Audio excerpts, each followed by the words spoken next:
Care everybody. Just imagine if there was a possible way to live longer and healthier. We often talk about smoking, cancer, and diet as the major public health, but what if I told you the fact that household air pollution is ranked among the top 5 leading environmental threats to human health?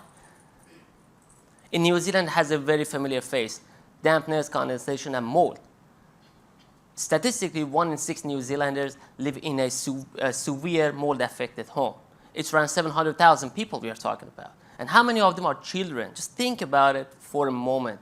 Being exposed to such environments can lead to severe health hazards, including cardiovascular diseases, respiratory diseases, and in some cases, premature death, right? So this topic became a little bit personal to me a few years ago. I was working for a construction company in Auckland where we went door to door asking people about their living conditions, right? I got shocked at that time. First, mold everywhere. Second, how normal it seemed. People often ignored it, wiped it away, and waited for it to come back. And later on, I worked on this topic for my PhD research, where I realized that that's the real wall. That's the real wall. So it's not mold on the wall, but also the gap between knowing and doing. So the response was, I built the world's first serious game specifically for mold prevention education. Not another brochure, not another guideline, an educational game that teaches people where mold appears, what environmental conditions can contribute to it, and what everyday actions can reduce the risk. It is research-based. I built this game using building science evidence, national guidance, expert interviews, and home visit investigations. And I also did test its effectiveness last year in Auckland with 120 participants, and the results were promising across knowledge retention, and behavioral change.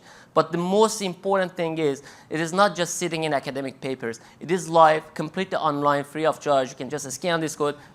I will send the link later, right? You can just play it with your smartphone, tablet, PC, no equipment, no needed. So the message here is clear. First, the plan. We need to take this game nationwide. Starting 2027, I'm going to adapt the same game for Australian housing conditions and hopefully globally.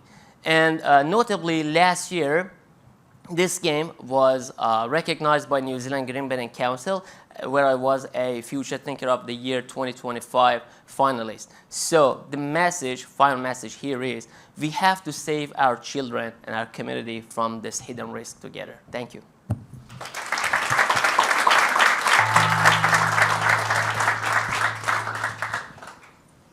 Questions? Thank you so much. I was wondering how you'd encourage uptake.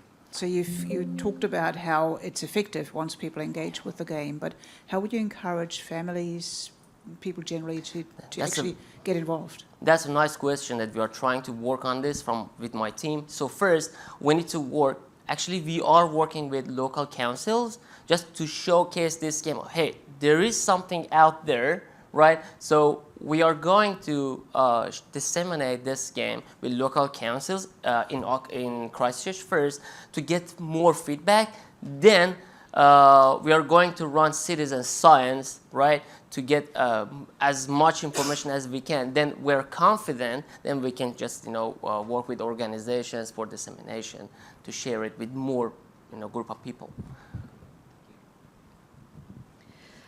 Thank you. So obviously education is a very important factor in this with this particular problem, but then in this country you also very often have a delta between indoors humidity and outdoors humidity, and if the outdoors humidity is higher than indoors, which happens quite frequently here, even opening the window doesn't help. So what kind of solutions does your game come up with for that particular problem? So let me come up with a very clever word. That's the misunderstanding. Indoor air pollution can be even 10 times more polluted than outdoor. EPA says this. So this is not just my game. So indoor is more polluted, and that's why we have to manage it.